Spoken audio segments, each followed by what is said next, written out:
அனைவருக்கும் வணக்கம். நம்முடைய டேக் பிசிக்ஸ் பயோடன் காணொலி சேனல்ல இன்றைக்கு நம்ம நீட் சிலபஸ்ல 13ஆம் அலகு காந்தவியல் மற்றும் மின்னோட்டத்தின் காந்த விளைவுகள் அப்படிங்கிற பாடத்துல இருந்து ஒரு கேள்வி பார்க்க போறோம். என்ன கேள்வி அப்படின்னு சொன்னா, நீட் தேர்வுல 2018ஆம் ஆண்டு கேட்கப்பட்ட ஒரு கேள்வி. ஒரு டயா காந்த பொருளிலான ஒரு மெல்லிய தண்டு ஒரு மின்காந்தத்தின் இரு முனைகளுக்கு இடையில் செங்குத்தாக வைக்கப்பட்டுள்ளது. மின்காந்தத்தை இயக்கும் போது, சுவிட்ச் ஆன் பண்ணும் பொழுது, தண்டு இடைத்தள மின்காந்த புலத்திலிருந்து வெளியேறி மேல் நோக்கி தள்ளப்படுகிறது. இதனால் தண்டு ஈர்ப்பு தன்னிலை ஆற்றலை ஈட்டுகிறது. சரியா? இதற்கான ஆற்றல் எதிலிருந்து கிடைக்கிறது? ஈர்ப்பு தன்னிலை ஆற்றல், தன்னிலை ஆற்றல் அல்லது நிலை ஆற்றல். நிலை ஆற்றல் என்ன சார்? ஆங்கிலத்துல பொட்டன்ஷியல் எனர்ஜி அப்படின்னு சொல்லுவோம். பொட்டன்ஷியல் எனர்ஜிக்கு என்ன சார் ஃபார்முலா? அதாவது நிலையாற்றலுக்கு mgh. m என்பது நிறை, g என்பது புவியீர்ப்பு முடுக்கம், h என்பது எவ்வளவு ஹைட்டு தரும். அப்ப ஹைட்டு எவ்வளவு உயரம் ஏறுகிறது.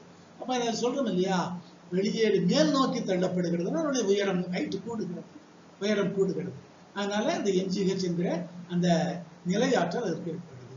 இது எதனால ஏற்படுதுன்னு சொன்னா, அதுக்கு 4 காரணம் கொடுத்துருக்காங்க. மின்னோட்ட மூலம், காந்தப்புலம், தண்டின் பொருளுக்குரிய அணிக்கோவை அமைப்பு, லேட்டைஸ் ஸ்ட்ரக்சர்னு ஆங்கிலத்தில் சொல்லுவோம், தூண்டப்பட்ட மின்புலமும் மாறும் காந்தப்புலம். இது சரியான கேள்வி. இப்போ நமக்கு 3 வகையான காந்த பொருட்கள் நம்ம பார்த்துருக்கிறோம். என்னெல்லாம் சார்? டயா காந்த பொருள், பாரா காந்த பொருள், ஃபெரோ காந்த பொருள். இதுல பாரா காந்த பொருள், ஃபெரோ காந்த பொருளுக்கெல்லாம் சசப்டிபிலிட்டி, அதாவது இந்த மீட்பு திறன் சொல்லுவோம் இல்லையா, அது பாசிட்டிவா இருக்கும். டயா காந்த பொருளுக்கு நெகட்டிவாக. அப்ப 2 டயா காந்த பொருள் தண்ணியை வெவ்வேறு மாறி இருக்கும். உதாரணமா காந்த புலத்தில் கொண்டு போய் பாராவையோ ஃபெரோவையோ வச்சா அவை காந்தத்தால் ஈர்க்கப்படும், இது எதிர்க்கப்படும்.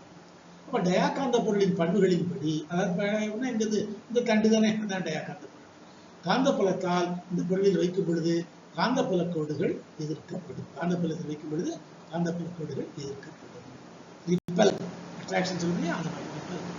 மின்காந்தத்தை இயக்கும் போது, சுவிட்ச் ஆன் பண்ணும் பொழுது, மின்காந்தம் அப்படின்னாலே என்ன அர்த்தம்?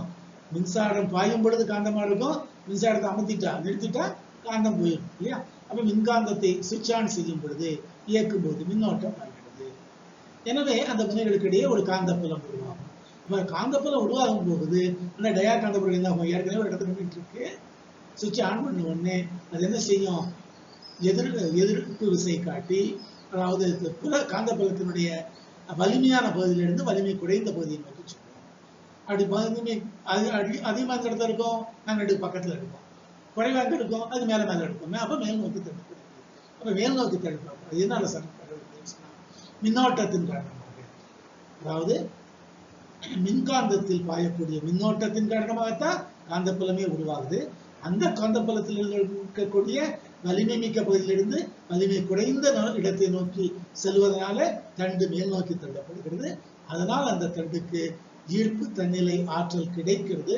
அது மொத்தத்துக்கு எல்லாத்துக்குமே காரணம் தண்டில் அந்த மின்காந்தத்தில் பாயக்கூடிய மின்னோட்டம். ஆக நமக்கு கொடுக்கப்பட்ட 4 தெரிவுகளில் முதலாவது தெரிவு, முதலாவது விடை, முதலாவது ஆப்ஷன் சரி. சரியா? இதுவரைக்கும் நம்ம இந்த 13ஆவது அலகு காந்தவியலும் மற்றும் மின்னோட்டத்தால் ஏற்படும் காந்த விளைவுகளும் அப்படிங்கிற பாடத்துல நம்ம 16 கேள்விகள் நம்ம காணொலி சேனல்ல பார்த்துருக்கிறோம். அடுத்த காணொலி வேறு ஒரு பாடத்துல, அதாவது மின்காந்த தூண்டல் மற்றும் மாடுதிசை மின்னோட்டம், அந்த பாடத்திலிருந்து ஒரு கேள்வி நம்ம அடுத்த காணொலியில பார்ப்போம். அதுவரைக்கும் அனைவருக்கும் நன்றி, வணக்கம்.